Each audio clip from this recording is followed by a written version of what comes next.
जब चांद की कांति रात के आकाश में चमकने लगी, तब भीमसेन की कड़ी धड़कनें उसकी महाकवि धारणा में बहने लगी। हिडिंबा, उस रहस्यमय राक्षसी ने अपने प्रेम से उसे बांध लिया था। घनघोर जंगलों की गंध और घास की नर्म सतह पर हिडिंबा की साड़ी की लहराती आवाजें सुनाई देती थी। उसकी आंखों में एक आग थी जिसने भीमसेन का मन मोह लिया। हिडिंबा ने अपनी सजीवता के साथ मात्र कुंती के पास पहुंचकर विनम्रता से प्रार्थना की कि वह उसके प्रेम को स्वीकार करे। कुंती ने सहमति दी, लेकिन भीमसेन ने एक शर्त रखी।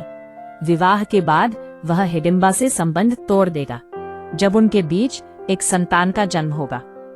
समय बीतता गया और हिडिंबा ने भीमसेन के साथ अपनी खुशियों में डूबकर दिन गुजारे। उसकी गर्भवती अवस्था में जंगल की हर आवाज में एक नया जीवन बसा। अंततः एक अद्भुत पुत्र घटोत्कच का जन्म हुआ। उसका सिर हाथी के मस्तक जैसा था और उसके बालों की अनुपस्थिति उसे और भी भव्य बनाती थी। घटोत्कच, जो राक्षस और मानवता का मिश्रण था, अपने माता पिता की विरासत को लेकर आया। उसकी आंखों में क्रूरता और निर्दयता के साथ साथ पांडवों के प्रति अनमोल स्नेह था। पांचों भाई इसे अपने पुत्र की तरह प्यार करते थे और उसके लिए जिंदगी की हर चुनौती को स्वीकार करने को तैयार रहते थे। युद्ध के मैदान में घटोत्कच ने अपने पौरुष का प्रदर्शन किया। महाभारत की भयंकर लड़ाई में कर्ण, जो कौरवों का सेनापति था, अपनी अपार शक्ति के साथ अर्जुन को मारने के लिए तत्पर था। लेकिन श्री कृष्ण ने घटोत्कच को रणभूमि में उतारने का निर्णय लिया। उसकी आग में जलती तलवारें और आकाश से गिरते अस्त्र शस्त्र कौरव सेना में हाहाकार मचाते गए। कर्ण, जो पहले से घबराया हुआ था, अब पूरी तरह से भयभीत हो गया। उसकी आंखों के सामने उसकी सेना का विनाश होते हुए देखा।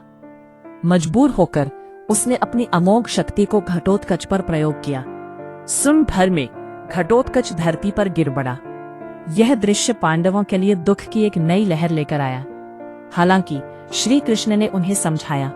उन्होंने बताया कि यह बलिदान कौरवों की हार की शुरुआत है।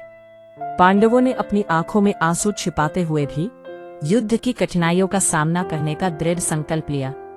घटोत्कच की मृत्यु ने उन्हें एक नई शक्ति दी, एक नया उद्देश्य। युद्ध की धूल में उन्होंने अपने प्रिय पुत्र को खोकर भी एक नई उमंग से लड़ने का वचन लिया।